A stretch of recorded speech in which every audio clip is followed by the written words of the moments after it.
Ces abeilles sont les fidèles gardiennes de sa santé, toujours à portée de main sur le seuil de la maison. Marie Spioche puise dans sa ruche comme dans une armoire à pharmacie. L'acupuncture par les abeilles a vaincu sa sclérose en plaques. Elle attrape l'abeille, elle la pose sur un point d'acupuncture précis. Bingo! Là. Face à l'inefficacité des traitements classiques, elle commence l'apipuncture en 2005, à un stade déjà avancé de la maladie, avec de bons résultats en 3 mois seulement. J'avais une forme de sclérose en plaques particulièrement douloureuse. Et les douleurs ont cessé progressivement à 100%, mais vraiment à 100%.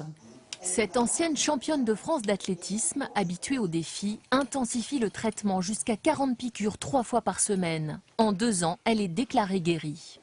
Pour la médecine, là on peut la tester. Le cliché atteste que la maladie est stoppée.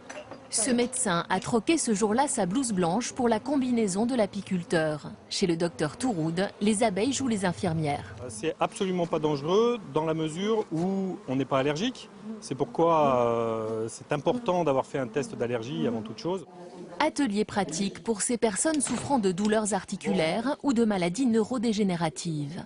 Lou, 11 ans, apprend à piquer sa maman. Grâce aux bons soins de René, Denise, malade de Parkinson, a pu arrêter les anti-inflammatoires. Même si ça pique, même si ça brûle, le venin d'abeille semble bien apaiser les douleurs. Je suis mécano et j'ai des problèmes comme les tennisman.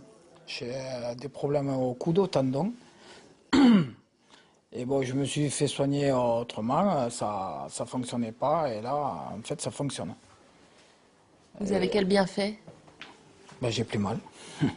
Il y en a 14. Pour Marie, fini les béquilles et le déambulateur. Elle a même repris la randonnée. C'est tous les jours que nous faisons entre 10 et 13 km. Et c'est super, voilà.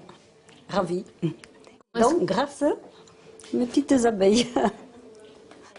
200 piqûres par jour, traitement de choc contre la polyarthrite de cette patiente chinoise. Très répandue en Chine, l'apipuncture est aussi pratiquée aux États-Unis, en Russie et en Europe de l'Est pour les propriétés du venin. Le venin, on considère qu'il passe dans le sang et que ces molécules qui passent dans le sang vont agir à distance et vont agir entre autres sur le cerveau, sur les muscles. C'est efficace, ça a été démontré sur des douleurs arthrosiques, sur vous avez pu le voir, hein, sur des patients qui ont des lombalgies chroniques anciennes, difficilement traitables, ou qui ne supportent plus les médicaments modernes. Encore balbutiante en France, cette pratique médicale doit toujours être encadrée par un professionnel.